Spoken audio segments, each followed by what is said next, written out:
पाकिस्तानची दुखरी नस आता भारताच्या हातात लागली आहे। ही तीच नस आहे जिथून भारत पाकिस्तानचं पाणी रोखणार आहे। जिथे पाकिस्तानचं पाणी रोखलं जाणार आहे त्या बगलिहार धरणावर सर्वात आधी एबीपी माझा पोहोचलाय।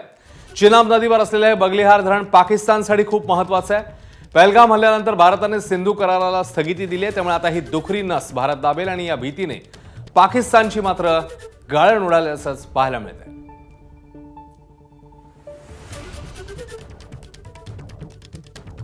आणि थेट या संदर्भात या परिसरातून जाणून घेऊया। आपले प्रतिनिधी गणेश ठाकूर आता आपल्या सोबत आहेत। गणेश, पाकिस्तानची भीतीने गाळण उडालेली आहे हे धरण आणि एकूणातच हा प्रकल्प भारताच्या दृष्टीने पाकिस्तानच्या दृष्टीने कसा महत्त्वाचा आणि पाकिस्तानची कशी कोंडी होणार आहे गणेश?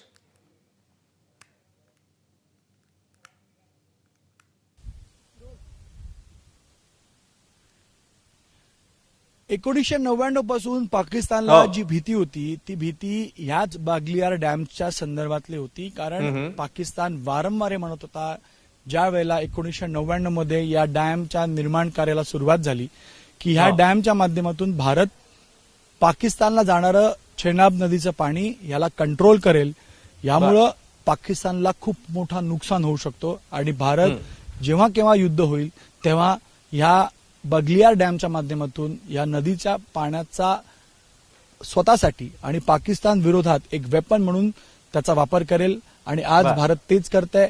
भारतानं इंडस वॉटर ट्रीटी सस्पेंड केली आहे आणि त्यानंतर मी या बगलिहार डॅमची दृश्य तुम्हाला दाखवतो। हेच ती नव आहे ज्याला दाबण्याचं काम भारत करतं आणि यामुळे पाकिस्तान एवढा आवाज करतोय की हे जे होतंय किंवा भारत सरकारकडनं उचललेली पावलं चुकीची आहेत। आता या बगलिहार डॅमचं महत्व काय, तर बगलिहार डॅम मध्ये चिनाबचं पाणी येतं। इथे या पाणीच्या माध्यमातून भारत सरकारनं 900 मेगावॉटचा एक हायड्रो इलेक्ट्रिक पॉवर प्रोजेक्ट सुरू केलेला आहे, ज्याचा विरोध पाकिस्तानने केला होता। मात्र वर्ल्ड बँकच्या मध्यस्थीनंतर अनेक वर्षांच्या लढ्यानंतर भारताला हा बगलिहार डॅम बनवता आला आणि इथं 900 मेगावॉट ही वीज निर्माण करता आली। भारताकडे वेगवेगळ्या स्ट्रॅटेजीज आहेत आणि पाकिस्तान यानंच चिंतेमध्ये आहे की जर हे पाणी थांबलं आणि जर एकाच वेळेला वॉटर स्टॉक करून हे पाणी सोडलं गेलं तर पाकिस्तानला किती नुकसान होऊ शकतं। आता प्रक्रिया मी तुम्हाला सांगू शकतो की सध्या तरी इथं हायड्रो पॉवर इलेक्ट्रिसिटी जनरेशन सुरू आहे आणि यामुळं या पाण्याच्या माध्यमातून 6 टर्बाईन चालतात। 6 टर्बाईन मधलं हे पाणी जातं पुन्हा नदीमध्ये आणि नदीमधून हे पाणी जातं अखनूर, रामबान, रामबान नंतर अखनूर आणि अखनूर मधनं पाकिस्तानमध्ये। तर अशा प्रकारे इथलं पाणी, चिनाबचं पाणी हे पाकिस्तानपर्यंत पोहोचतं। समजा हे पाणी थांबवलं गेलं आणि तेही पॅडी सीझनमध्ये थांबवलं गेलं, जेव्हा त्यावेळेला क्रॉपचं सीझन असतं, तर पाकिस्तानमध्ये कापूस, ऊस, डाळी अनेक अशा क्रॉप्स आहेत ज्याच्यावर त्याचा परिणाम होऊ शकतो आणि तिथं पूर्णतः ते क्रॉप्स नष्ट होऊ शकतात। भारतानं एकाच वेळेला या डॅम मधनं पाणी जर सोडलं तर या डॅमची किंवा ह्या लेक नदीची क्षमता जी आहे ती 5000 क्युबिक मीटरपेक्षा जास्त आहे आणि हे जवळपास 40 किलोमीटरहून जास्त अंतर डोडापर्यंत आहे। म्हणून एकाच वेळेला हजारो लाखो क्युबिक मीटर पाणी इथनं सोडलं जाऊ शकतं आणि हे पाणी जर एकाच वेळेला सगळ्या गेटच्या माध्यमातून अखनूरहून पाकिस्तानला पोहोचलं तर पाकिस्तानमध्ये पूर परिस्थिती निर्माण होऊ शकते।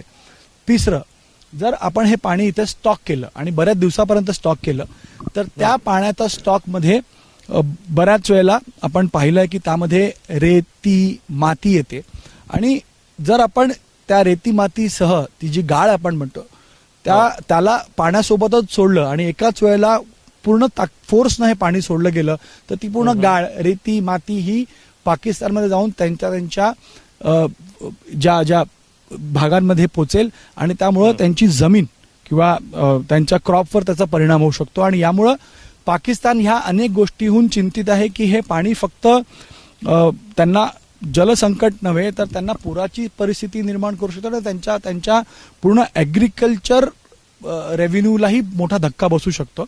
एक प्रक्रिया आहे ज्याला म्हणतो पॉन्डिंग। पॉन्डिंग म्हणजे आपण पाणी स्टॉक करतो। आता जी इंडस वॉटर ट्रीटी सुरू असताना पाकिस्तान आणि भारतामध्ये करार होता त्यामध्ये असं म्हटलं गेलं होतं की मॉन्सून सीझन, पावसाळ्याच्या वेळेस आपण पाणी स्टॉक करायचं असतं आणि नंतर ते पाणी सोडायचं असतं, म्हणजे फ्लश करणं आणि फिल करणं रिझर्वायर्स हे मॉन्सून सीझन मध्ये करण्याचा करार होता। पण आता करार नाहीये, यामुळं मॉन्सून सीझन ऐवजी आज समजा भारतानं ड्राय सीझनमध्ये पाणी स्टॉक करणं आणि पाणी सोडण्याची प्रक्रिया सुरू केली तर त्याने पाकिस्तानला मोठं नुकसान होऊ शकतं आणि यामुळे पाकिस्तान याच्या विरुद्ध बोलतोय. करारमध्ये असताना पाणी कधी सोडलं जाणार आहे ही सगळी माहिती भारताला पाकिस्तानला द्यावी लागायची, एक डेटा द्यावा लागायचा. पण आता करार नसल्यामुळे डेटा देण्याची गरज नाही. भारत पाणी पूर्णतः स्टॉक करून रात्रीच्या वेळेला कोणत्याही वेळेला ते पाणी सोडू शकतं आणि अनअलार्म्ड म्हणजे पाकिस्तानला याबद्दल कोणती माहिती नसेल आणि त्यांना त्याचं मोठं नुकसान होईल. म्हणून डेटा नाही, कोणतीही माहिती नाही, त्याद्वारे भारत ह्याला एक मोठं वेपन म्हणून वापरून पाकिस्तानवर हल्ला करू शकतो, करणार आहे.